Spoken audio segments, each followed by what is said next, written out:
জনগণ যদি সত্যিই রাষ্ট্রের মালিক হয়, তাহলে এই মালিক অর্থাৎ সেবা গ্রহীতা যারা, তারা যখন অফিস আদালতে তাদের সমস্যা নিয়ে যান, তারা যেন আপনাদের সেবায় কিছুটা হলেও রাষ্ট্রের মালিকানা অনুভব করতে পারেন, সেটি নিশ্চিত করা কিন্তু আপনাদের দায়িত্বের একটি অংশ বলে আমি মনে করি। বিভাগীয় কমিশনার এবং জেলা প্রশাসকদের 4 দিনের সম্মেলনের সমাপনী অনুষ্ঠান শেষে আপনারা প্রায় প্রত্যেকেই আগামীকাল হয়তো যে যার কর্মস্থলে ফিরে যাবেন এবং যথারীতি কাজ শুরু করবেন। আপনারা এই 4 দিনের সম্মেলনে আপনারা একদিকে প্রশাসনিক বিষয়গুলো সম্পর্কে হালনাগাদ তথ্য পেয়েছেন, অপরদিকে বর্তমান সরকারের লক্ষ্য, উদ্দেশ্য এবং কর্মসূচিগুলো সম্পর্কে হাতে কলমে অবগত হয়েছেন।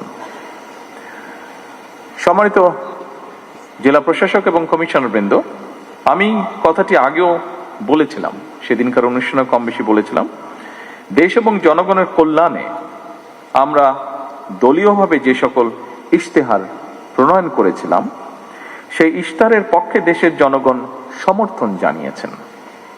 সুতরাং এটি এখন আর বিএনপির দলীয় ইশতেহার নয়, বরং এটি এখন দেশের জনগণের ইশতেহার।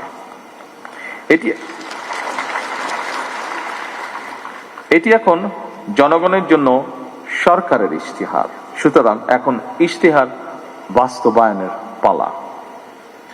জনগণের কাছে দেওয়া আমাদের অঙ্গীকারগুলো এই মুহূর্তে আপনাদের সামনে আমি পুনরায় বিস্তারিতভাবে তুলে ধরতে চাই না, তবে শুধু এতটুকু বলবো, জনস্বার্থে নেওয়া সরকারের কাজগুলো বাস্তবায়নের প্রধান দায়িত্ব জনপ্রশাসনের উপরে বর্তায় এবং তাই সরকারের কর্মসূচি বাস্তবায়নের জন্য প্রশাসনের সাফল্য শেষ পর্যন্ত সরকারের সাফল্য হয়ে দাঁড়ায়। এ কারণেই আমি বলি, জনপ্রশাসনের কর্মকর্তাগণ, বিশেষ করে বিভাগীয় কমিশনার এবং জেলা প্রশাসকগণ হচ্ছেন মাঠ পর্যায়ে সরকারের প্রশাসনিক অ্যাম্বাসাডর।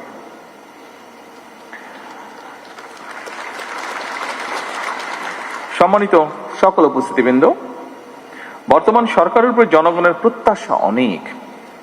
বর্তমান গণতান্ত্রিক সরকার জনগণের সকল যৌক্তিক প্রত্যাশা সাধ্যমতন পূরণ করতে বদ্ধপরিকর। এটি জনগণের প্রতি আমাদের অঙ্গীকার। আমরা কথায় কথায় বলি জনগণ রাষ্ট্রের মালিক।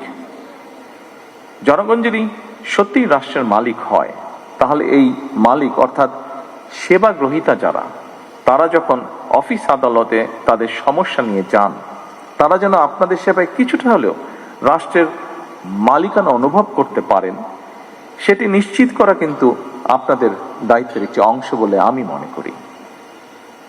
একজন সাধারণ মানুষ যখন কোনো সরকারি অফিসে যান, তখন সে সংশ্লিষ্ট কর্মকর্তা কিংবা সংশ্লিষ্ট অফিস ব্যবস্থাপনার মধ্যেই পুরো সরকার ব্যবস্থাকে মূল্যায়ন করে বা তা করার চেষ্টা করে।